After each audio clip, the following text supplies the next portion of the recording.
Okay, so I basically want to talk about, something that I kind of like self-analyzed this morning, right?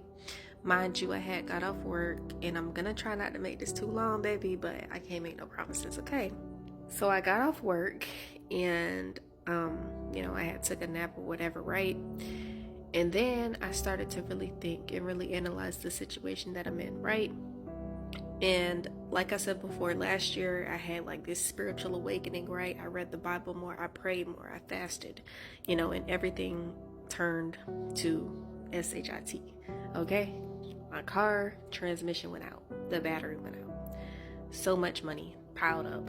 I couldn't, I couldn't afford to fix it, so I had to do something, right? And, just praying. And coming to find out that everything happened for a reason, right? My car, it was a purpose behind it not being fixable, and that pushed me ultimately out into my travel assignment. And I always say this, I don't think that, obviously that it wasn't God ordained, because I wouldn't be in this situation if it was God ordained. My second marriage has taught me that the devil is real, but God is also real. And it has taught me public humiliation for public restoration. So if you don't remember anything else, remember that, okay? And when I tell y'all about my dreams, because you have to be very careful when it comes to dreams. You have to learn how to interpret your dreams, and that's something that I'm still working on. And I remember, like in the book of Job, reading the book of Job, God handed Job over to the devil. And when he did that, he lost everything. He had his wife still, but she was a nagging wife. He lost his kids, he lost his land, he lost his animals, he lost his finances. He developed these, hideous things on his skin. His appearance declined and stuff like that. And he lost a lot. And then he had these three friends, that kept saying that it's his fault that he lost everything. So what I'm trying to get at is sometimes God puts you through the fire to really just see if you're faithful. If I do this to her, if I allow her to choose the wrong person, if I allow her to get married the second time, will she still believe in me? Or if I take all his finances away, if I take that nice car away, if I take that nice house away, if I take the kids away, will he still believe in me? Will she still believe in me? The same God that told Abraham to sacrifice his only son after he waited years to have a son was the same God that restored it all for Job and had a sacrifice waiting for Abraham. Didn't have to sacrifice his son. When I say that this is all spiritual, it's all spiritual. It's all a part of the plan. And you can call me crazy, I really don't care. At this point, I really don't care, to be honest with you. I don't think I'm crazy. And I know and I believe in God enough to know that this is all a part of the plan. Because when I was back in my hometown, I happened to be reading the whole Bible, New Testament, Old Testament, you name it, right? Daily reads, daily praying. And I remember, when the Israelites were with Pharaoh, and they had prayed and asked God, for them to get help because they didn't want to be slaves anymore. They didn't want to get beaten anymore. They didn't want to get mistreated anymore, stuff like that. They were in the land of bondage. So Moses came about and he entered into Pharaoh's land. God instructed him what to say, how to walk, how to talk, etc., right? The plagues were then sent to Pharaoh. Next thing you know, the Israelites got all their jewels back. And then they followed Moses to the Red Sea. They had to part the Red Sea, or God parted the Red Sea through Moses. Parted the Red Sea. After they crossed the Red Sea, they had to wait in the wilderness. And then after that, they went to their promised land. It's all for God's glory.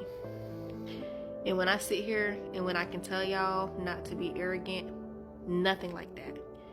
But when you are a chosen vessel, when you have an assignment upon your life will not be easy.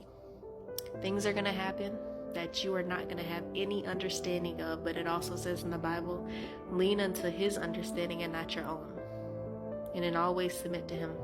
So, I didn't understand it until I started to just think about it. Just me and the Holy Spirit just thinking about it. And then I got clarity.